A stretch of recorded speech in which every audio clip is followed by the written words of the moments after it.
This is Newsmax TV. I'm Ashley Martella. President Obama is set to deliver a major address tonight on the end of the U.S. combat mission in Iraq. To discuss this, we're pleased to welcome James Phillips of the Heritage Foundation. He's the Senior Research Fellow for Middle Eastern Affairs at the Douglas and Sarah Allison Center for Foreign Policy Studies. He's written extensively on Middle Eastern issues and international terrorism since 1978. Thank you for joining us, sir. Thank you. What would you like to hear Obama say about the future for Iraq?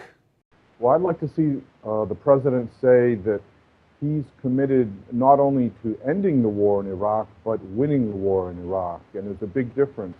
Many Iraqis are very nervous that they're being abandoned to an uncertain fate if the president continues to pack up U.S. troops lock, stock, and barrel. Part of the problem, I think, comes out of the 2008 Status of Forces Agreement, which calls for the end of the U.S. military presence in Iraq by the end of 2011. And we now know that that is a very unrealistic deadline. General Zabari, the head of the Iraqi military, has said the Iraqi security forces will not be able to stand on their own until the year 2020. So I think first and foremost, the Obama administration must indicate that it's committed to Iraq's security and to renegotiating the Status of Forces Agreement to permit U.S. Troops to assist Iraqis after 2011. Is Obama doing the right thing in ending the combat mission in Iraq?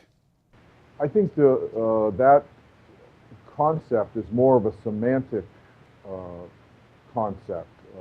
Because U.S. troops will still be in harm's way. They still will be cooperating with Iraqi forces to root out al-Qaeda terrorists. And they still are subject to attack and then will have to defend themselves and enter combat.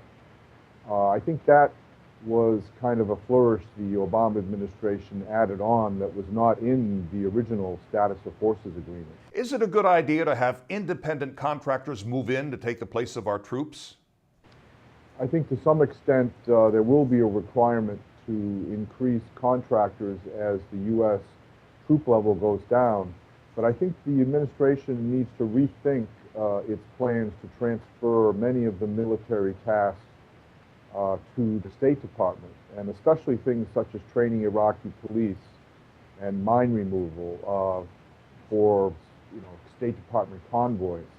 I think there should be a continuing role for U.S. military troops in Iraq, not full-out combat, but protection of U.S. officials and civilians remains a very important priority.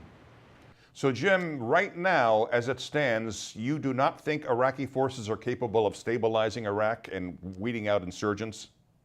I think if the U.S. leaves in 2011, the Iraqi security forces risk a very bad situation in which they will not have the logistical support, air support, intelligence, and backup that they require to win the war decisively against al-Qaeda. Vice President Biden in Iraq Monday said this: "We're going to be just fine. They are going to be just fine." Do you think Biden is looking through the situation with rose-colored glasses? Yeah, I'd be hesitant to accept Vice President Biden's conclusions because he so often has been wrong about the war in Iraq. He opposed the surge in 2007, and he recommended that Iraq be broken up into autonomous regions. And we know from the results of this year's elections that Iraqis overwhelmingly rejected that suggestion. So I'd take everything he says with a grain of salt on Iraq. Well, let's turn to Afghanistan for a moment. Public support for the war there is on the wane. Why do you think that is? I think the U.S. public hears about U.S. losses in bomb attacks and terrorist attacks, but doesn't hear about U.S. successes or the costs of leaving Afghanistan, the cost of defeat there. I think the president needs to do more to present the case for Afghanistan, because after all, the surge in Afghanistan is occurring on his watch. The top U.S. commander in Afghanistan, General David Petraeus, and Defense Secretary Robert Gates seem to differ on the flexibility of a July 2011 deadline to begin withdrawing American troops. General Petraeus wants some leeway depending on conditions on the ground there. What kind of a signal does that disagreement send?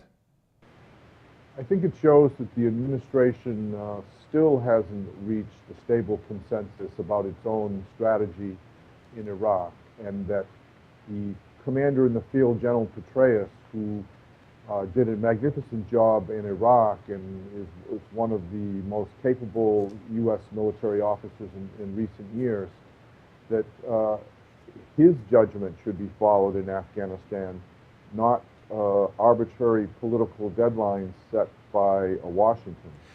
In your opinion, is the war in Afghanistan winnable?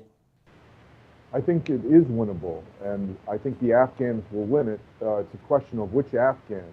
And if we want to see Afghans opposed to Al-Qaeda, opposed to the Taliban, remain in power and serve as allies in the war on terrorism, then I think we need to remain committed to their long-term victory. Jim, what would you like to hear Obama say about Afghanistan tonight?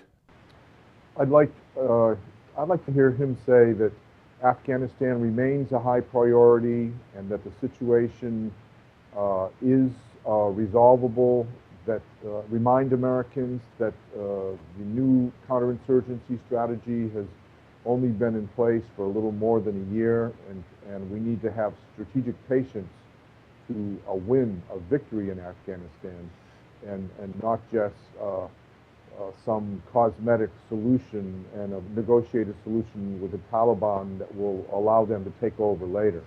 And finally, on the heels of tonight's speech, Obama will be welcoming Israel's Prime Minister and the Palestinian President to the White House for individual talks and a joint dinner tomorrow. Now, direct negotiations begin between the leaders on Thursday. Do you expect there to be any progress? I am doubtful that there will be enough progress to produce the administration's deadline for an agreement within 1 year. And I think here again the administration is being unrealistic in setting deadlines.